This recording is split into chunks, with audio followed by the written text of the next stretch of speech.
Hello everyone, very good morning. इस video में discuss करेंगे चैप्टर नंबर 4 का पार्ट 3, जिसमें हम देखने वाले जमींदार।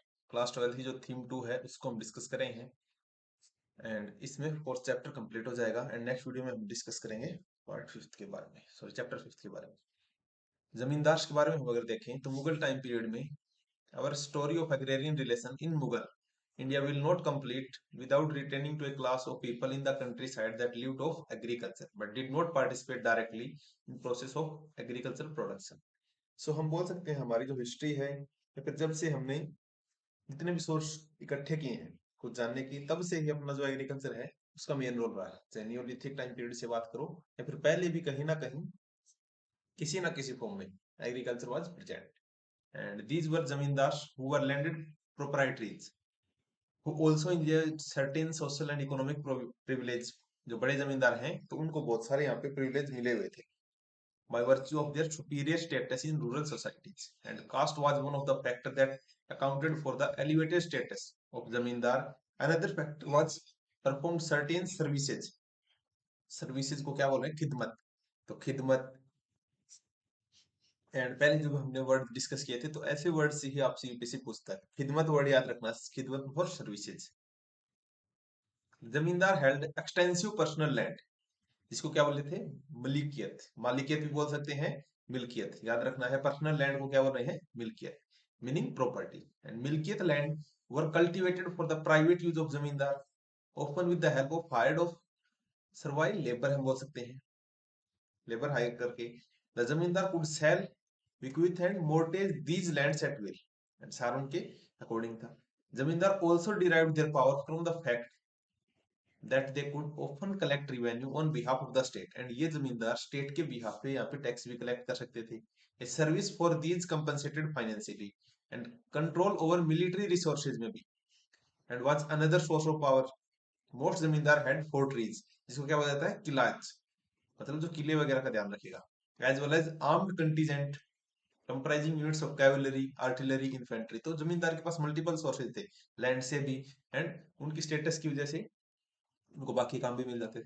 दस if we visualise social relations in Mughal countryside as a pyramid, pyramid की तरह अगर हम इनको देखें तो zamindari culture clearly constitute very narrow apex. Abu Fazl ने क्या बताया है? Indicates upper caste Brahmin Rajput combine and had already established firm control over rural societies के ऊपर इनका कंट्रोल था। It also reflect what a fairly large representation from the so called intermediate castes, intermediate जो cast थी इंटरमीडिएट में उनके हिसाब से। and we saw earlier as well as liberal speaking of the Muslim जमींदार। Parallel army according to the Ain Akbari, the combined military strength of जमींदार in Mughal उस time पे 3,84,558, कैवलरी 4,27,000, एक minute, 42,77,000, infantry 1863 elephant, 4260 cannons and 4700 force.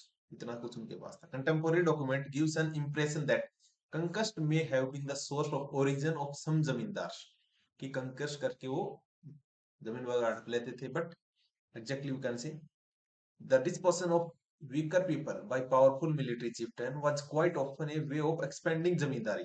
इससे आप जमींदारी expand कर रहे थे। It is however unlikely that state would have allowed such a show of aggression by a जमींदार unless he had seen confirmed by imperial order। इसको क्या बोल रहे हैं? imperial order को सनद, जैसे फरमान होता है उसी तरह एक सनद भी आपको याद रखना है, जो कि एक ऑर्डर है। More important were the slow process था of zamindari consolidation, which were also documented in the sources. And these involved what? Colonization of the new land by transfer of rights, by order of the state, and by purchase. And these were the process which perhaps permit people belonging to the relatively lower caste to enter the rank of zamindari as a zamindar, and were brought and sold quickly, quite briskly in this period। ठीक है, a combination of factor had also allowed the consolidation of clan, मतलब जमीन को consolidate करने की कोशिश की थी। लाइनेज बेस्ड जमींदारी, जैसे Rajput and Jat adopted these strategy consolidate their land over their vast swath of territory in North India। Likewise, peasant pastoralists like said Gopes carved out powerful zamindars in area of central and southwestern Bengal. Zamindar superheaded the colonization of agricultural land and help in settling the cultivator by providing them with the means of cultivation including cash loan वो लोग देते थे. Buying and selling of zamindar accelerate the process of monetization of the countryside. And in addition, zamindars sold produce from their Malikiyat land. Milkiyat land, there is evidence to show that zamindar often establish market, इनको हाट बोलते थे, हमने पहले देख लिया, to which peasant also came to sell their produce. And although there can be little doubt that zamindar were exploitative class, ऐसा भी माना जाता है, their relationship with the peasantry had an element of reciprocity, paternalism and patronage. Two aspects reinforce the view. First, Bhakti Sen, who eloquently condemned caste-based and other form of oppression को इन्होंने condemn किया है and did not portray the zamindar, interestingly, the moneylender, as the exploiter for the oppressor of the peasantry. Usually, it was revenue official of the state who was object of their ire. Second, in large number of agrarian uprising which erupted in northern India in 17th century, zamindar often received the support of peasantry in the struggle against the state. तो बाद में जब ये जमींदार ज्यादा powerful होते थे तो ये अपनी ही टेरिटरी स्टैब्लिश करना चाहते, उस टाइम पे ये पीजेंट्री का साथ भी देते थे. Land revenue system. Revenue from the land was economic mainstay of the Mughal empire. तो revenue was the main source of Mughal empire, ये आपको याद रखना है. And it was therefore vital for the state create an administrative apparatus to ensure control over the agricultural production and to fix and collect revenue from across the length and breadth of the rapidly expanding empire. And this apparatus including office को दफ्तर बोलते हैं, इतना तो आपको पता है, of the diwan who was responsible for supervising the fiscal system of the empire. And thus जो revenue official थे and record keeper penetrate the agriculture domain and became a decisive agent in shaping agrarian relations. Mughal state tried to first acquire specific information about what extent of the agricultural land in the empire and what these land produce before fixing the burden of tax on people. किन लोगों के ऊपर tax का इतना burden क्यों आ रहा है? What is the main reason? The land revenue arrangement consisted of two state, जिसमें फर्स्ट में आपको असेसमेंट करना है, दो स्टेज में करते थे, एंड देन एक्चुअल कलेक्शन, जिसमें जमा क्या होता था, वो अमाउंट जो कि एसेस किया है ओपोज टू हासिल, जो आपको कलेक्ट होगा. एसेस क्या है उसको जमा बोलेंगे, थोड़ा सा आपको अजीब लगेगा. असेस्ड, जमा, एंड हासिल, एक्चुअल में जो मिला है, जो कलेक्ट हुआ उसको हासिल बोल रहे हैं. In his list of duties अमील गुजर, जिसको हम रेवेन्यू कलेक्टर बोलते हैं, तो याद रखना अमील गुजर, ये क्वेश्चन बन सकता है. अमील गुजर कौन था? Revenue collector. Akbar decreed that while he should strive to make cultivator pay in cash, and option of pay in kind was also to be kept upon. While fixing revenue, the attempt of state was maximizing its claim, and the scope of actually realizing these claims was, however, sometime thwarted by the local conditions. कई बार अगर आपकी crop fail हो गई तो आपने जो assess कर दिया वो आपको कैसे मिले? But cultivated and cultivable land were measured in each province, and the Ain Akbari compiled the aggregates of such land during Akbar rule, and effort to measure the land continued under subsequent emperor. For instance, 1665 में Aurangzeb expressly instructed his revenue officials to prepare annual record, कि आप annual record prepare करो of the number of cultivator in each village, कि हर गांव में cultivator कितने हैं. Yet not all areas were measured successfully, as we have seen. Forest covered huge area of the subcontinent and thus remained unmeasured. लेकिन forest को measure नहीं करते. आमीन का क्या मतलब है? जो एक ऑफिसर होता है responsible for ensuring that imperial regulations were carried out in the province. Then classification of land under Akbar. Akbar के टाइम पीरियड में कैसा कुछ क्लासिफिकेशन था? यहाँ पे क्लासिफिकेशन बताया गया है आईन अकबरी के हिसाब से. Emperor Akbar in his profound sagacity classify the land and fixed a different revenue to be paid each. इसमें पोलन्स क्या था? Annually cultivated for each crop in succession is never allowed to life है. मतलब जो लैंड हमेशा आपको यील्ड देगी तो बोल सकते हैं हम फर्टाइल लैंड के कंटेक्स्ट में पोलन्स. प्रोत्ति क्या था? Left out of cultivation for a time that may recover its strength, मतलब 2-3 साल बाद तो प्रोक्ति। चाचर क्या था? Is land that was lane fellow for 3 to 4 year, 3 से 4 साल तक इसको खाली छोड़ना है, देन स्टार्ट करना, उसके बाद आपसे चाचर लिया जाए। बंजर क्या है? अनकल्टिवेटेड लैंड है फॉर मोर देन 5 ईयर या फिर 5 ईयर तक। Of the first two, that is पोलेज एंड प्रोक्ति, kind of land, and there are 3 classes: good, middling and bad, and they get add together and produce of each, and third of these represent the medium produce, 1/3 part of the exacted the royal dues। And ये आप part देख सकते हैं expansion of Mughal empire का, काबुल, कांधार, ये सब पानीपत, वैसे तो सारा इनका ही था, हम बोल सकते हैं, until Aurangzeb. मनसबदारी system, Mughal administrative system is an apex in military come bureaucratic apparatus, जिसको मनसबदार बोलते थे। तो मनसबदारी बेसिकली क्या था? Military come bureaucratic apparatus which was responsible for looking after the civil and military affair, दोनों के लिए जिम्मेदार थे। कुछ मनसबदार वर पेड इन कैश, इनको क्या बोलते हैं? नगदी। तो नगदी कैश होता है, while majority of them paid through the assignment of revenue। Assignment of revenue को क्या बोल रहे हैं? Jagir. In different region of the empire and they were transferred periodically. Chapter 9 में हम देखने वाले इसके बारे में। कैश फॉर काइंड क्या होता है? आईने अकबरी ने ऑन लैंड कलेक्शन पे क्या बताया? लेट हिम, अमील गुजर क्या था? Revenue collector. Note make it practice of taking only in cash, कि आप सिर्फ कैश में नहीं लोगे, काइंड में भी ले सकते हो, मतलब कुछ अगर आपको सामान वगैरह दे तो वो भी आप कलेक्ट कर सकते हो। Latter is affected in several ways. First, kankut, जिसका एक हिंदी लैंग्वेज में सिग्निफाइंग ग्रेन, कनकुत मतलब एस्टिमेट, तो ग्रेन का एस्टिमेट को क्या बोल रहे हैं? कनकुत। तो कण के हिसाब से याद रख सकते हो। If any doubt arise, crop would be cut and estimate in 3 lots: the good, the middling and inferior, and hesitation removed. Open to the land taken by the appraisement gives a sufficiently accurate return. Secondly, बटाई क्या होता है? इसको बाउली बोलते हैं। The crops are reaped and staked and divided by the agreement in presence of parties। उसी time में बांट लोगे। But in this case, several intelligent inspectors are required. Otherwise, evil-minded and false are given to deception.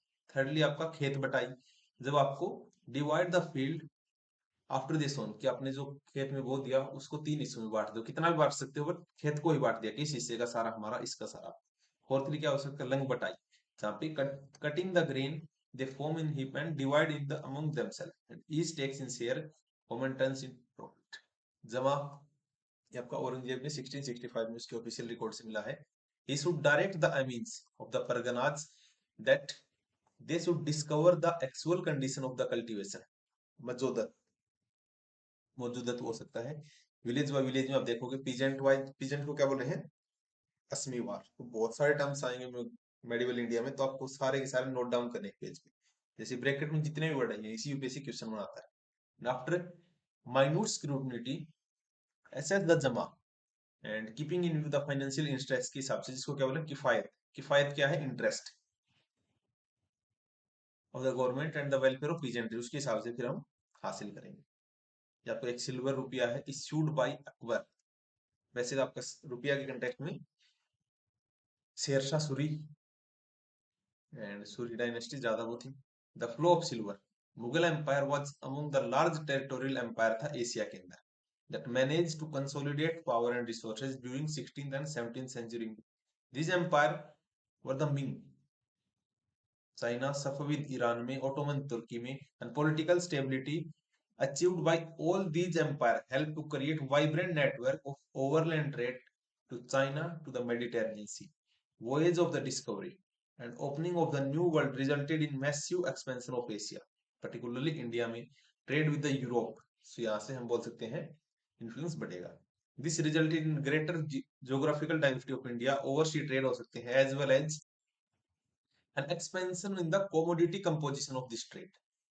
इस silver रुपया औरंगजेब का, ठीक है। An expanding trade through the huge amount of silver bullion into Asia to pay for the goods procured from India। तो India में बहुत सारा सोना और चांदी आया था, यहाँ से अगर कोई सामान आप लेके जाते हो तो उसके बदले आप ये दे सकते हो।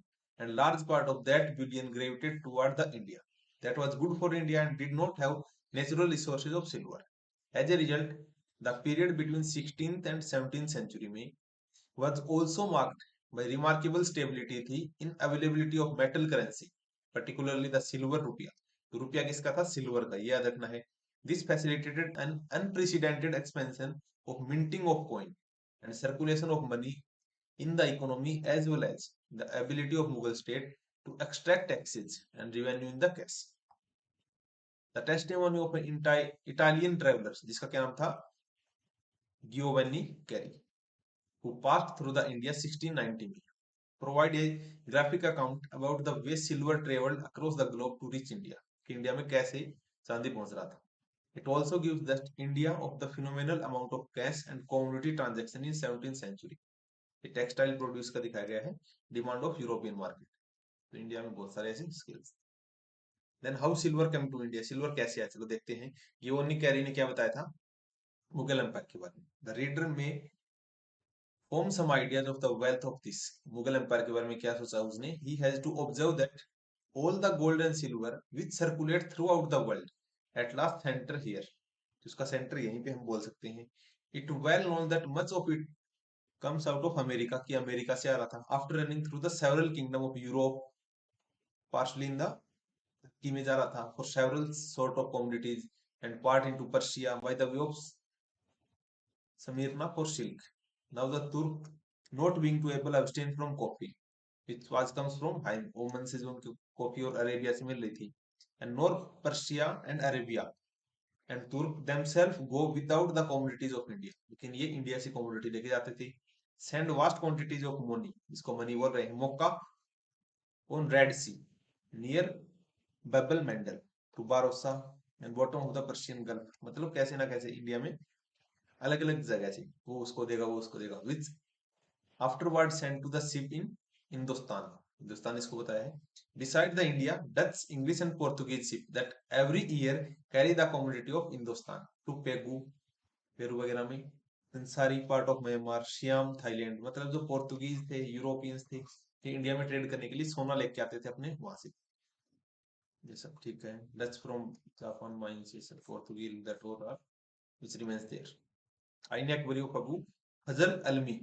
The Ain Akbari was culmination of large historical and administrative project of classification under Abu Fazl at the order of Emperor Akbar के द्वारा, and it was completed in 1598. तो ये स्टेटमेंट बन सकती है कि आइन Akbari was complete in 1598. Is it true?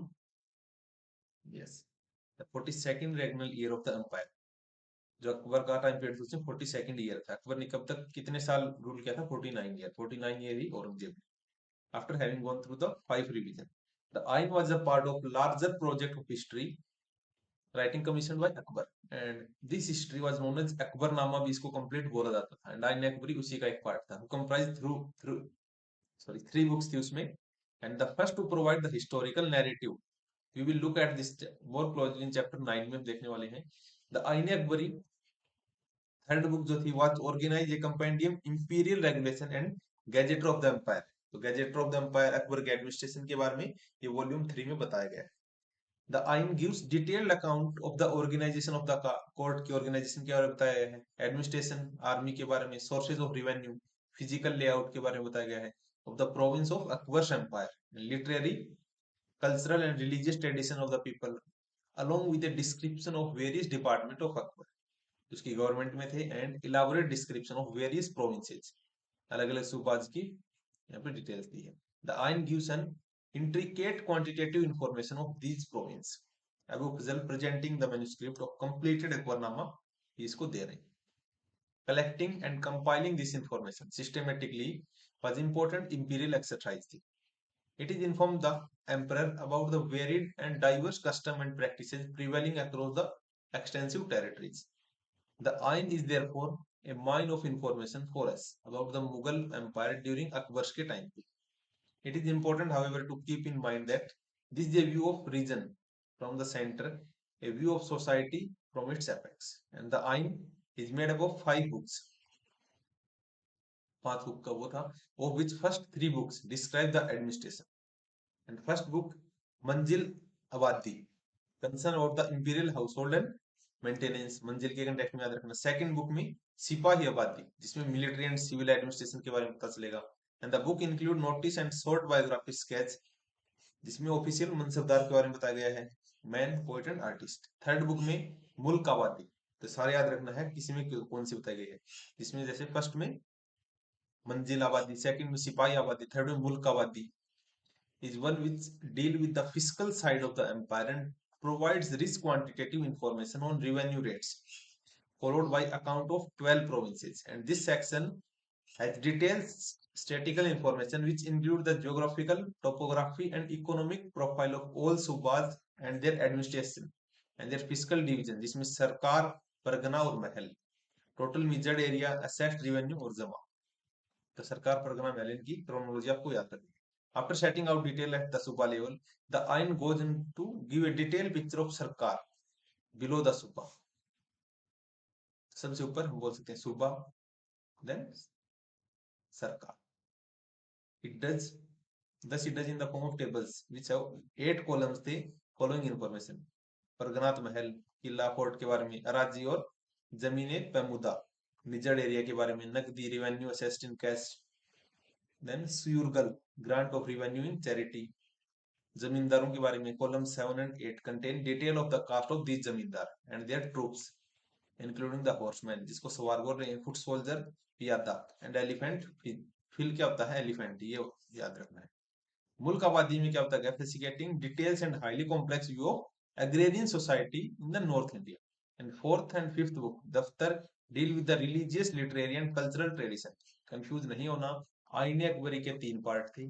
Akbarnama एक बड़ा हम बोल सकते हैं ब्रॉड रिव्यू। अकबरनामा के अंदर आईने अकबरी है, आईने अकबरी में 3 डिवीजन है, बट अकबरनामा के 5 पार्ट हम बोल सकते हैं। तो ये जो बार बार मैं बता रहा, कभी 3 पार्ट कभी 5 पार्ट, तो उसको उस हिसाब से देखना है। रोज गार्डन के बारे में बताया है। Extract from Abu Fazl gives a vivid account of how and from whom collected this information. Abu Fazl, son of Mubarak, this sublime mandate was given. Write with the pen and sincerity the account of the glorious event of our dominion conquering victories. यहाँ से आप note so important, इसको skip कर सकते हो, उसने अपने बारे में बताया, मैंने कैसे कुछ लिखा। Then translating the Ain. Given the importance of Ain Akbari, it has translated by the use of number of scholars. Last year में ट्रांसलेशन पे था, हेनरी ब्लोकमैन एडिटेड इट। तो इसको याद रखना है, जो कि society, Asiatic society of Bengal में था। Published it Bibliotheca Indica series, इसको ये नाम दिया है। Then book has been also translated into English 3 volumes में। The standard translation of volume is that Henry Blochmann. The 2 other volumes were translate किसने किए हैं, H S. Jarrett. Although the Ain was officially sponsored to record detailed information to facilitate emperor जो अकबर थे उनके बारे में, it was much more than the reproduction of official paper. That the manuscript was revised 5 times by author would suggest a high degree of caution apart from Abu Fazl and surge of authenticity. For instance, oral testimonies was cross-checked and verified before being incorporated as a fact. And in the chronicles, in quantitative section में all numeric data were reproduced in words so as to minimize the chance of subsequent translation error. Words के अंदर ही historian who had carefully studied Ain point out that it is not without its problem. Numerous error यहाँ पे थे in totaling being detected and there are ascribed to simple slip of arithmetic or transcription by Abu Fazl assistant, and there are generally minor and do not detract from all overall quantitative veracity of the manuals. Suppose that there possibility of mistake will always be there. Another limitation of Ain क्या था, somewhat skewed nature of the quantitative data. Data not collected uniformly from all provinces, province से नहीं किया गया था. And for instance, while many subas detailed information compiled थी about caste composition, जमींदार, such information is not available for Bengal and Odisha, लेकिन यहाँ की नहीं थी. Further, while the fiscal data from the suba is remarkable for its richness, some equally vital parameters such as prices, wages, and from the same areas are not well documented. The detailed list of prices and wages that Ain does provide is mainly derived from data pertaining to areas around the imperial capital of Agra and therefore of limited relevance for the rest of the country. The limitation now withstanding the Ain remaining an extraordinary document of its time by providing fascinating glimpse into the structure and organizing the Mughal Empire and by giving us quantitative information about its product and upkeep. Abu Fazl achieved a major breakthrough in the tradition of medicine medieval chronicles who wrote mostly in remarkable political event, वास्ट के बारे में, conquest, political mechanisation, dynastic turmoil, information about the country, its people and product was mentioned only accidentally, and embellishment of the essentially political thrust of the narrative. The Ain completely departed from the tradition as a record information about the empire and the people of India. This constitute a benchmark for studying India and 10th to the 17th century. Value of point quantitatively evidence is uncontested where the study of agrarian relations is concerned, but it is information in it contain on the people, their profession and trades, and on the imperial establishment and grandees of the empire, which enables historian to reconstruct the social fabric of that.